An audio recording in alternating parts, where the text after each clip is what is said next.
just listened to 15 minutes of TM1 with, brought to you by CubeWise, managing complexity in the business world. I don't know if I summarized it well, but Yes, and I think I have one more point to add to this.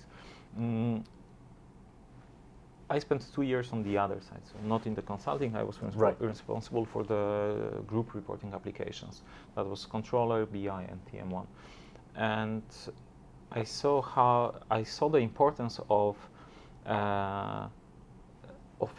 giving the power to maintain and manage the application to the business users, to the power users, to the business owner, because then we reduce this need to come back to IT, and then IT needs to translate what the business is saying, implement, go back, testing. Always something is not right, and I'm not blaming. This is the reality. It's just the nature of how it works. Of IT, yeah. You do the testing, you spot some bugs, you need to fix them. So time to market is really long. Like I want this change, and the change is, for example, you're in the planning process and you realize, okay, maybe next year we need a new entity somewhere. So you just need to add this entity and start planning on it. But when you ask IT to create a new element, to add this entity to your database and so on, this becomes a big thing. But in the planning process, you don't have time to do that. You need to be efficient. So you just click, go. Yeah. I added it. So I have some place to do my planning, for new entities, for example. So I think that's pretty important. That is. Yeah. Whenever we implement, we design an application, we always try to make sure that the core of the maintenance of the application and the administration sits with the finance department, with the business owner of the application, because then we can ensure that it's really performant and efficient to use. That's great. That's beautiful. I have one case I can relate is I once worked on a project where the TM1 model supported over 700 users, and the team to maintain the management reporting pack and of course ongoing reporting requirements was one person. Yeah. It's unheard of. Well, for me. Not anymore. Yeah. So there you go. This is not a sales pitch. This is a real life experience. I can name that person, but I shall not for the purpose of this podcast. Okay, so you've used you've used TM1. You've just described your experience of getting into the product and getting introduced to the wonderful world of TM1. Since then, how has it been for you? Like, what is the standout feature for you now? Has it changed? Is it different because the product's developed over time, and of course you experience different things now as well? Like, has there been anything that really stands out for you? Because you are still working with TM1. What's the reason for that? Well, I've been working with TM1 or exposed to TM1 for 14 years now. So it's pretty long time, and I've seen many new features, many new versions, big news in TM1 world. And I think many pairs of the creator of TM1 did amazing job. And it's still, I think, TM1 is a functional database. So the database, maybe that explains that in some explanation. The database where we have also the logic inside, and this is all linked together, sitting within one tool. So we eliminate the interface between two different layers. This ensures the performance. So for me, this is still number one, like the performance, flexibility. What I've seen in last years was, of course, the push for the modern front ends. I think the big modern front ends, yeah. But I think the biggest change to TM1 world was opening it to OData, REST API, MDX, because now, like when I started, we were very limited to the front end, so end users were able to use either the perspectives of TM1 Web or Cognos BI back then, and now we have the beauty like Marius with TM1 Pi. You can send the data to TM1. You can do all your operations, and you can pull this data out and do whatever you want. Same with MDX, with REST API. So TM1, from very closed tool, very closed environment, with REST API became open to the external world. And I think that opened completely and changed the way we work with TM1. And I'm pretty sure that will stay like that. So I consider TM1 more as a database now, because the front end is really up to the customer, to the consultants, people who will work ultimately with the tool, with the solution. So you're saying more TM1 becomes a database or an application / database that allows the customer, that doesn't bound the customer to what you deliver, and they have the freedom to choose, even though they can stick with native TM1 or any other plugins or front ends, or however they choose to interact with the data model of the functional database you mentioned. Exactly, we have many examples to push the data from the outside portal.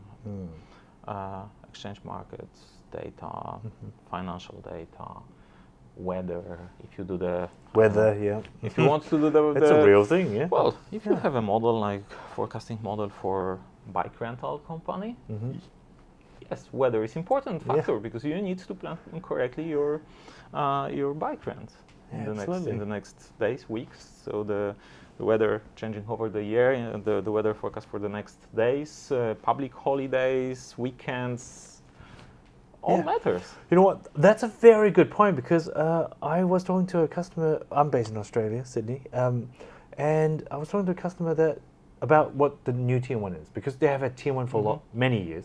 It just worked, and it just worked. Never really had to look into how things work again. And I just went to tell them what's new, and of course TM1 Pi that you mentioned was one of them. Some new front ends, in particular TM1 Pi just got their attention because currently, in order to integrate weather data with their forecasting, that weather data itself is costing them thousands of dollars just for weather. And of course, we have a free script online that you can just plug in with TM1 Pi, and you get all of that for free. And he was shocked. He was like, I don't have to buy this? No, sir. We can help you, but you can do it all yourself. I think this shows how flexible the TM1 as a database is. We are usually, solving very complex business problems. We support huge organizations with solving their problems, usually around finance, forecasting, planning, budgeting, crazy data allocation models. This is all great, but hey, why don't we talk about simple stuff? Like, we don't need to be on that level. The same technology, we can solve other problems. How do you get the data for the weather forecast? It's brilliant. I think. Or you have another example. You have your private finance model, and you have a couple of products, couple of shares. How do you integrate them? How do you integrate? If you want weekly update, what do? Do you open 10 websites and check your results? Well, why not pulling this data into one model, and you can open just one page and you can see your results. And the amazing fact that I think people still haven't come to grips of is it's free. It's REST API. Yeah. Oh, hold on a sec. Okay, We back are to locked. this. Yeah, great. So coming back to this is, people don't realize this integration is free because it's built on the back of REST API. REST is R-E-S-T, REST API. You can Google that. Otherwise, we'll spend 20 minutes here. But that technology is open for TM1. So what it means is, as long as you have people in the interest to work on it, you don't have to pay anything extra. Well, you could buy something or get help, but you can do it yourself for free. Amazing. All right. Use Python, which is, I think, one of the most popular programming language at the moment. And of course, TM1 Pi. Yep. Exactly, TM1 Pi. Everything is free of charge. You can go to the documentation and you can start building whatever you want, really. And from the other side, if you want to pull some data, there are so many open APIs, financial data, weather financial forecast, data, forecast, demographics data. Demographics data. Even the COVID, you remember there was the of course, Worldometer yes, website. They also have the API. Yeah. You can pull this data and you can do your own analysis if you want. I did try that, and then other business things came first. But yeah. Now, okay. I mean, we can sit here and talk about it for a long time, but the passion has certainly come through, and I totally resonate with your background because I had very similar challenges. Now, as part of this podcast, what I'm also starting to do, well, something new, is we have the person I interview last ask a question for the next person that I'll speak to. And then you will give a question to the next person that I speak to. Now, the last question that I got was, where have you seen, if you have, where have you seen TM1 hierarchies being used to its full potential? Where? That's a good question. At the moment, I personally use it very often for the dimensions like products. Products dimensions? So, departments as well. For alternate roll-ups, alternate consolidations, when I want to look at the same structure but from the other angle, like you have a product dimension, and you can have your product. I don't know, if you have a cars, you can do it by type, then you can do it by the engine, by the color. Yes. So previously we had just one hierarchy, just one structure. With alternate hierarchies, as I mentioned, like what is the type? Is it SUV? Is it coupe? Is it limousine? Different price range. Yeah. Price range, different options, different colors, and then you can combine all the hierarchies together, and then you can do much deeper analysis than before. And that's without rebuilding anything. And right? that's important. Yeah, you have just one dimension, the product dimension, and then you put in alternate hierarchies, and you can. We are not limited to the structure that we used to be. Yes. That's really important. Sounds it. Oh, well, thank you for that. Now, do you have a question that you would like to ask the next person I speak to in regards to TM1?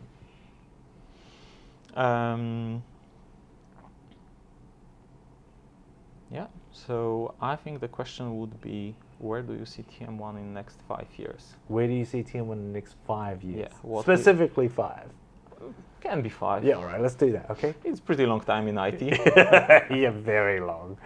Okay, all right. Maybe the side question, or maybe this is something for you not to ask explicitly, is the OpenID, ChatGPT, if people are like seeing this as a trend in the future, and if TM1 will be opened. Okay, so let me try to get that question right. I wouldn't force or direct the answer. The official question should be, where do you see TM1 Oh, in I see. So years? your view is ChatGPT. Yeah, I would like to see what other people say about it. All right, okay. I'll take that upon. Okay, now to wrap it up, what I like to do, or try to do, is I want to ask a series of quick rapid-fire questions. First thing comes to your mind, just to change the tempo up a bit, because people listen to a application business podcast, and weather. And weather. Yeah, it could be pretty slow and Anyway, we want to change the pace a bit, so be up for it. I've got about 8 to 10 rapid fire questions for you. We'll start easy. Yeah, let me know if you're ready. You up for it? Yep. Great. Okay, so what's your favorite color? Blue. Favorite food? Pizza. Favorite function key? Function key on the keyboard? K. What is your favorite TM1 feature?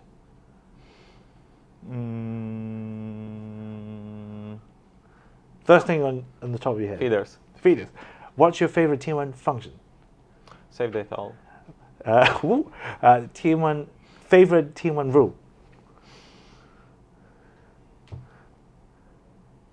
Consolidate children. TM1 web? No. Poor? No.